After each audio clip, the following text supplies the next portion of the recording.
사람마다 궁극적으로 추구하는 것은 행복입니다.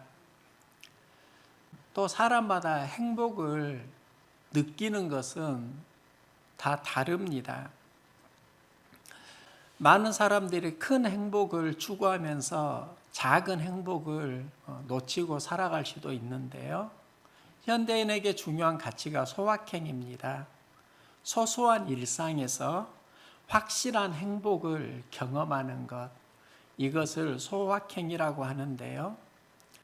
나에게 소확행이 무엇일까 생각을 해보았습니다.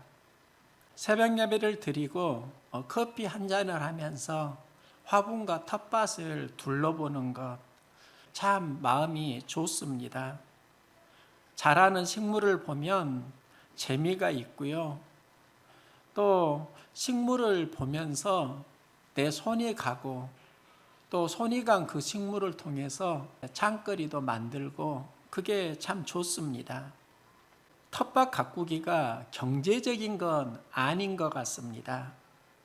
그런데 텃밭을 가꾸면서 좋은 이유는 그 텃밭에서 소확행을 경험하기 때문입니다.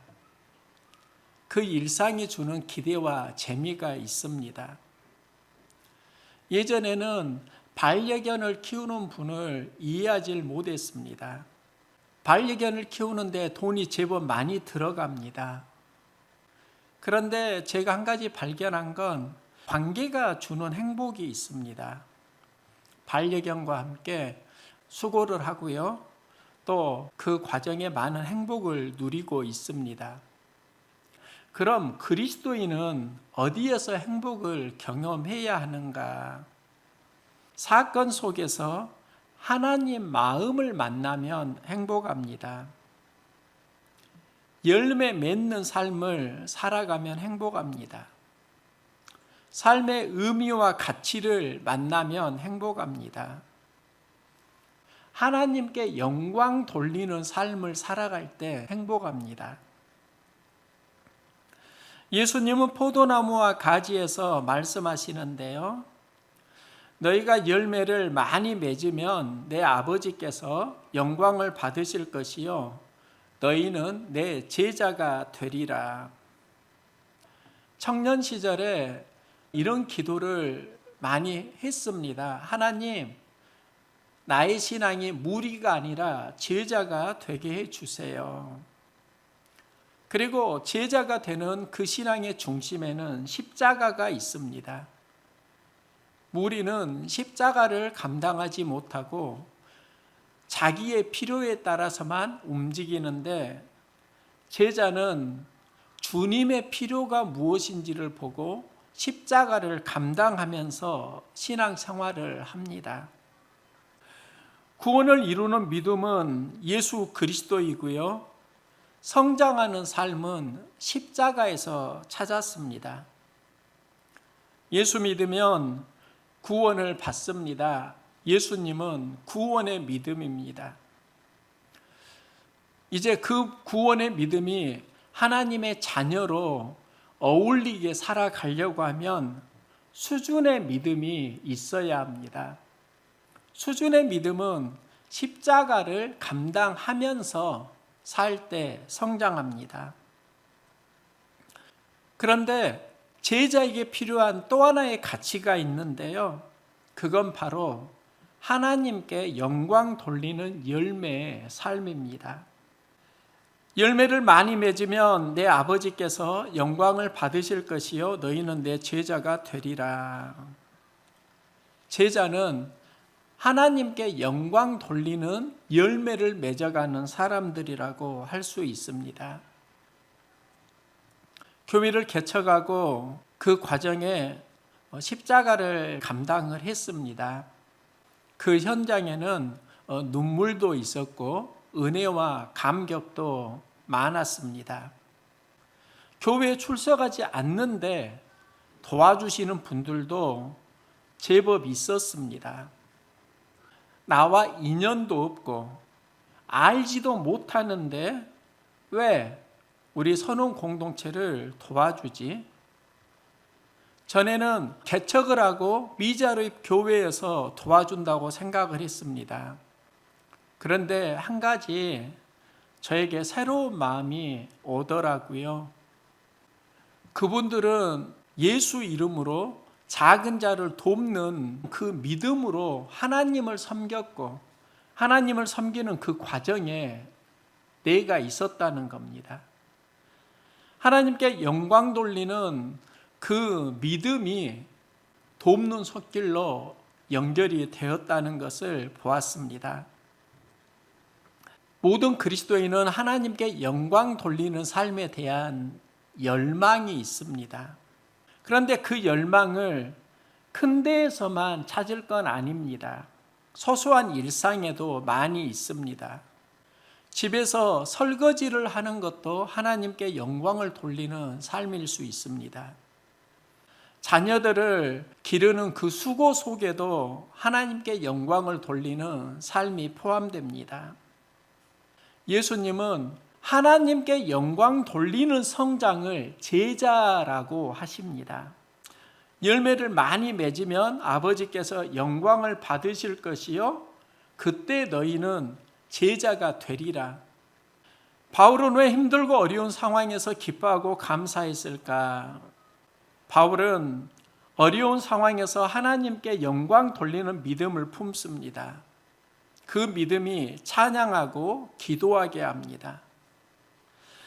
바울은 잘 먹고 잘 사는 데에서 기쁨과 행복을 찾지 않습니다. 힘들고 어려워도 그 일이 하나님의 영광 돌리는 믿음이라고 하면 그 현장에서 바울은 자족했습니다. 포도나무와 가지를 열매 맺는 삶의 비전으로 전에는 이해를 했는데요. 오늘은 그 열매의 비전이 내가 맺는 나의 열매가 아니라 주님의 열매이고 하나님께 영광 돌리는 열매라는 것을 함께 나누려고 합니다. 그러면 어떻게 하면 우리는 하나님께 영광 돌리는 삶을 살 수 있을까요? 하나님께 영광을 돌리려고 하면 우리는 영광을 돌리기 원하는 그 대상의 마음을 알고 이해를 해야 합니다. 예수님은 포도나무와 가지에 비유해서 하나님은 농부이다고 말씀하시고요. 그 하나님이 하시는 사역을 이렇게 이야기합니다. 하나는 가지를 제거하는 것이고 다른 하나는 가지를 깨끗하게 해 주시는 겁니다.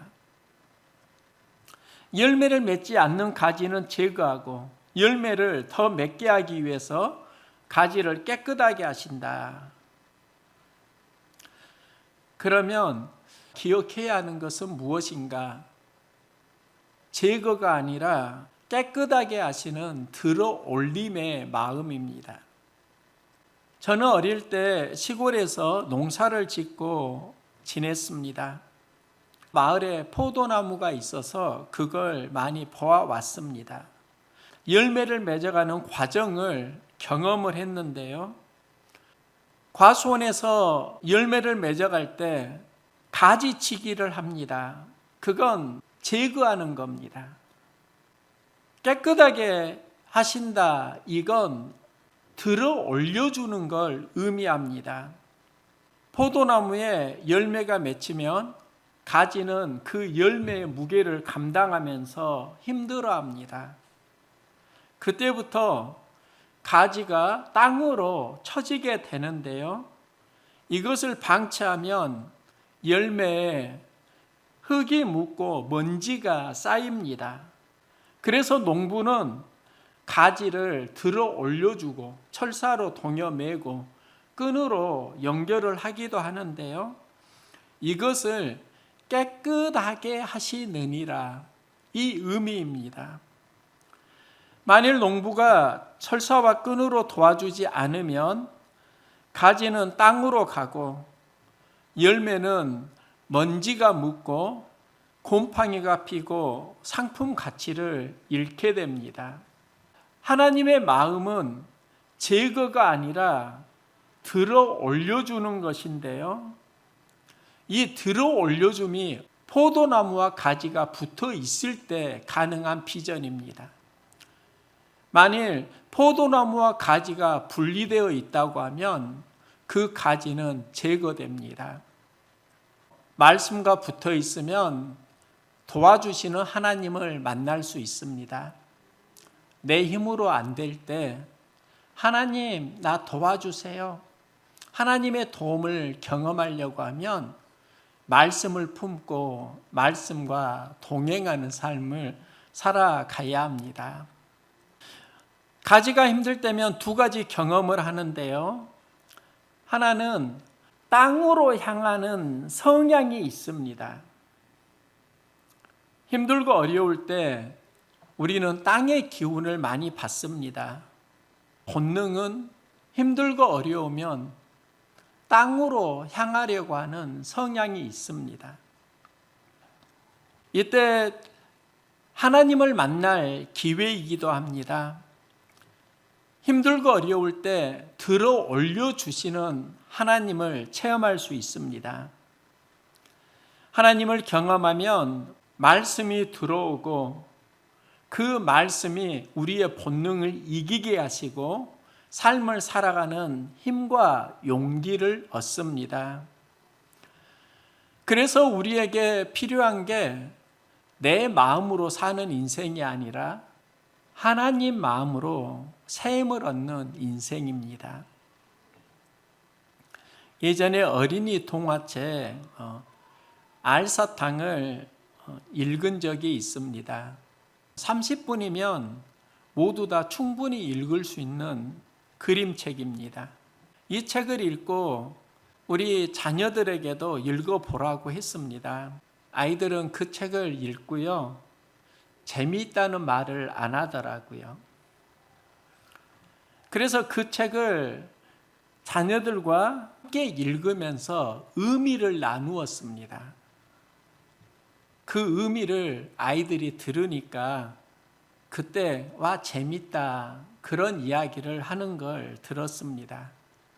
알사탕은 이런 내용입니다. 동동이라는 친구가 혼자 친구 없이 구슬치기를 하면서 놉니다. 구슬이 떨어지니까 구슬을 사러 가게에 갔는데 그곳에서 구슬과 유사하게 생긴 알사탕을 사게 됩니다. 그리고 집에서 그 알사탕을 동동이가 먹는데요. 전에는 들리지 않던 소리가 들려옵니다. 소파가 말을 합니다. 옆구리에 리모컨이 끼어서 힘들어. 아빠가 소파에서 자꾸 방귀를 뀌니까 힘들어. 그 소파의 소리가 동동이에게 들려오는 겁니다. 또 알사탕을 먹으니까 이제는 그 집에 있는 개의 소리가 들려옵니다. 걔가 잘 놀아주지 않아서 서운했는데 내가 놀아주기 싫은 게 아니라 내가 늙어서 놀아줄 힘이 없어. 미안해. 그런 마음이 그에게 들려오는 겁니다. 또 아빠의 잔소리가 들려오는데요. 이전에는 그 잔소리가 마음을 상하게 했는데 알사탕을 먹으면서 그 잔소리가 아버지의 사랑의 표현이라는 것을 또 알게 됩니다. 돌아가신 할머니의 소리가 들려옵니다. 영혼의 소리이고 친구랑 많이 놀아라. 또 자연에 나가니까 자연이 인사하는 소리가 들려옵니다. 동동이는 친구와 함께 놀고 싶어하는 자신을 발견하고 친구에게 다가가서 놀게 되는 이야기인데요. 이 알사탕이 무엇일까? 이 알사탕을 보면서 말씀 체험과 참 유사하다.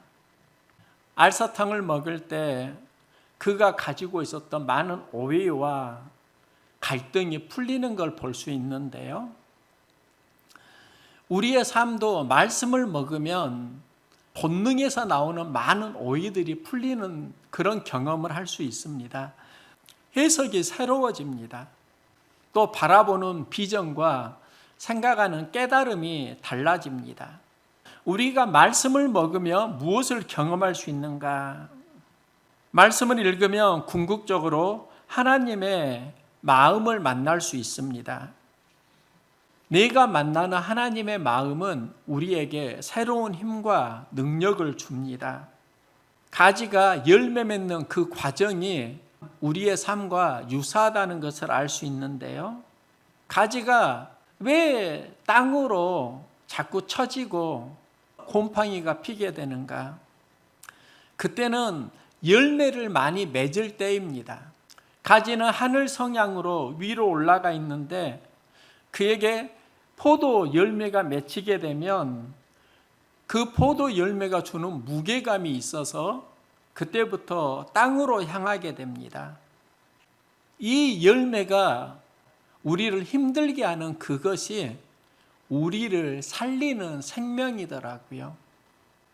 농부는 가지에 열매가 없으면 그 가지를 제거한다고 합니다. 가지는 열매를 맺을 때 버거워하면서 불평할 수 있는데 하나님의 진실을 보면 그 열매가 가지 너의 생명을 보호해 준다, 생명을 지켜준다, 이런 의미가 있습니다. 누구나 힘들게 하는 삶의 현장을 경험하는데요. 저도 아내의 남편, 세 자녀의 아빠, 교회의 목회자 모두 다 버거움을 느낍니다. 그런데 생각을 해보니까 내 안에 은혜와 감격이 모두 다 그 안에 포함되어 있다는 걸 알았습니다. 힘들게 하는 것도 멀리 있는 게 아니고 가까이 있고요. 행복도 멀리 있는 게 아니라 가까이 있습니다. 그 현장을 감당하며 산다는 것이 하나님께 영광 돌리는 제자의 삶과 연결됩니다. 힘듦이 나를 무너뜨린다고 생각하는데요. 그 힘듦이 나를 제자로 성장시킨다는 걸 기억하시기 바랍니다. 그게 바로 우리를 향한 하나님의 마음입니다. 예수님은 그 마음을 알고 제자도를 하나님의 열매를 맺어가면 하나님께서 영광을 받으실 것이요 그리고 너희가 제자가 된다고 말씀을 하십니다. 지난주 일상에서 많은 걸 경험을 했는데요. 감사의 제목이 생각납니다. 작년에는 교회 외벽 공사를 했고요. 올해는 교회 내부 인테리어를 제법 했습니다. 외벽 공사를 할 때는 기술자가 와서 많은 돈도 들어갔습니다. 그런데 올해는 재료를 사고 내부는 목회자가 혼자 하면서 돈이 많이 들어가질 않았습니다. 그리고 교회를 보면은요, 일이 많이 있더라고요. 그 마지막 정점을 저는 예배당 강단에 두었습니다. 기존에 있던 강대상과 피아노는 필요한 교회에 주었고요. 강대상을 새로 바꾸었습니다. 그런데 이게 돈 때문에 좀 망설인 경향성이 있었습니다. 재료를 사서 혼자 하는 것은 큰 비용이 들지 않는데 여유가 없는 데에서 이걸 하려고 할 때 약간 경제적인 부담이 있었습니다. 그래도 이걸 하는 것이 하나님께 영광 돌리는 일이 될 것이다. 그 믿음은 있었습니다. 투자 가치는 분명히 있을 것이다. 그래서 이 일을 진행을 하게 되었는데요. 이 일을 하면서 경험을 했습니다. 마음속에 하나님께 영광 돌리는 그 일을 하려는 마음을 품으면 하나님께서 그 필요를 채워주신다는 겁니다. 그 시기와 방법은 좀 오묘하지만 하나님께서 부족하지 않게 채워주는 것을 경험을 했습니다. 그러면서 수고 많이 했는데 지금 생각하니까 그 수고가 고생이 아니더라고요. 그 수고가 나에게 행복을 주는 걸 알았습니다. 우리가 언제 행복을 경험하는가? 하나님께 영광 돌리는 열매가 맺어지면 그 수고는 고생이 아니라 행복이 됩니다. 수고를 하고 하나님과 연결되지 않는 나의 삶을 살게 되면 그것은 어떻게 보면 고생으로 기억되는 경우가 많이 있습니다. 같은 수고더라도 하나님께 영광 돌리는 믿음의 수고를 할 수 있기를 소망합니다. 그러면 영원히 행복해진다고요. 포도나무가 열매를 맺을 때 가지는 땅으로 향하는 성향이 있는데요. 예수님은 열매를 깨끗하게 하시느니라. 이 상황이 열매를 맺을 때면 가지는 열매의 무게를 느끼고 땅으로 향하게 되는데, 이때 우리가 해야 되는 싸움은 말씀과 붙어 있는 싸움입니다. 그러면 열매를 맺을 수 있도록 도와주십니다. 교회를 개척할 때 넘어지지 말자, 이런 의미에서 오뚜기를 구입했는데, 제가 오뚜기를 보면서 현장에서 발견한 건 많이 흔들린다는 겁니다. 예전에는 오뚜기가 넘어지지 않는다가 나의 생각의 중심이었는데, 지금은 그 흔들리는 과정을 이기고 선다, 다시 발견을 했습니다. 여러분의 삶이 열매를 맺으려고 하면 흔들리는 과정을 이겨내야 합니다. 이겨내려고 하면 여러분의 무게중심이 환경이 아니라 말씀이기를 소망합니다. 말씀은 품으면 우리에게 에너지를 주고, 환경과 그 상황은 우리를 힘들게 하는 경우가 참 많이 있습니다. 나이를 먹으면 추억을 먹고 산다, 이 이야기가 있는데요. 그때는 수고였는데 지금 추억으로 생각되는 하나의 사건이 있습니다. 그 기억을 하면 지금도 마음이 좋아지고요, 힘을 얻습니다. 군종으로 군 생활할 때 군종은 훈련에서 열애를 많이 받았는데요, 유격 훈련을 열애 없이 받으라는 상부의 명령이 내려왔습니다. 그동안 훈련을 받지 않다가 내가 훈련을 잘 받을 수 있을까? 연대 본부에서도 나를 염려해 주었고요, 개인적으로 엄청난 부담이 찾아왔습니다. 유격 훈련 전날 교회 예배당에서 하나님께 기도했습니다. 하나님, 유격 훈련 받다가 낙오하면 하나님 망신, 목사님 망신, 교회 망신입니다. 그러면 하나님 손해시잖아요. 손해보기 싫으시면 저 유격훈련 잘 받도록 힘을 주세요. 도와주세요. 낙오하지 않게 해주세요. 간절히 기도했습니다. 차라리 죽으면 죽었지 낙오는 안 한다는 각오를 마음에 품었습니다. 그리고 유격훈련을 받았고요. 유격훈련이 끝났을 때 연대본부 연병장에서 중대장님 훈시가 있는데요, 모두 수고했다고 하면서 저를 언급했습니다. 이번 유격훈련에서 실은 서군종을 가장 걱정했는데, 내가 보니까 서군종이 유격훈련 제일 잘 받더라. 정말 수고했다. 중대원 모두가 박수를 해주고요, 나름대로의 어떤 카타르시스를 느꼈습니다. 그때 경험을 지금 기억하면서 이런 질문을 해보았습니다. 내가 왜 유격훈련을 잘 받았지? 그때 내게 능력 주시는 자 안에서 내가 유격훈련을 잘 받을 수 있느니라. 할 수 있다, 한다, 된다. 훈련을 받을 때마다 그 말씀 품고요, 할 수 있다, 한다, 된다. 훈련을 적극적으로 받았습니다.